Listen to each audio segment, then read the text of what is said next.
আরেকটা কথা বলা হয়, এটা না বলে হেফাজতে ইসলাম বলতেছে, ইসলাম হেফাজত করবে আল্লাহ। হুজুররা কারা? আল্লাহ হেফাজত করবেন। হুজুররা কারা? হুজুররা হলো এদেশের খলিফাতুল্লাহ, আল্লাহর সৈনিক। আল্লাহ পাক আহমদ শফির মাধ্যমে, এদেশের আলেম সমাজের মাধ্যমে, এদেশের হুজুরদের মাধ্যমে আল্লাহ পাক ইসলাম হেফাজত করার যেই মিশন বাংলাদেশে শুরু করেছে, প্রধানমন্ত্রী আপনার মন্ত্রীদেরকে সামলান, গাঁজাখোর হানিফকে সামলান,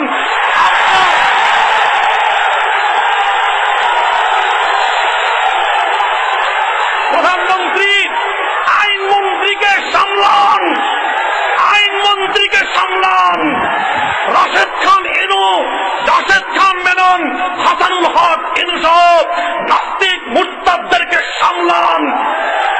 যদি সামলাতে না পারেন, যদি সামলাতে না পারেন, বিদ্রোহের আগুন ধরিয়ে দেওয়া হবে।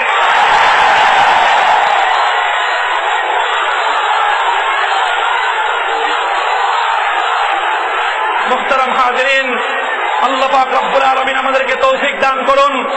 মোহাম্মদপুরের আলেম সমাজ ঐক্যবদ্ধভাবে মোহাম্মদপুরের সর্বস্তরের জনসাধারণকে নিয়ে, এ জাতির বিবেক ইমাম খতিবদেরকে নিয়ে হেফাজতে ইসলামের পক্ষে, আল্লাহ নবীর পক্ষে যে শোডাউন করে গেল, শিক্ষা গ্রহণ করার চেষ্টা করেন। কিছু অপদার্থ রয়েছে সরকারের নাম ভাঙে মোহাম্মদপুরের আলেমদের বিরুদ্ধে, মাদ্রাসাগুলোর বিরুদ্ধে জঙ্গিবাদের অপপ্রচার করো, মুখ সামলাও, কর্মকাণ্ড দায়িত্বশীলতার সাথে পালন করো, নইলে পিঠের চামড়া খুঁজে পাবে না।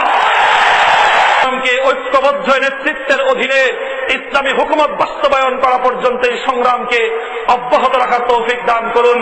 ওয়া আখিরু দাওয়ানা আলহামদুলিল্লাহি রাব্বিল আলামিন। আসসালামু আলাইকুম ওয়া রাহমাতুল্লাহ।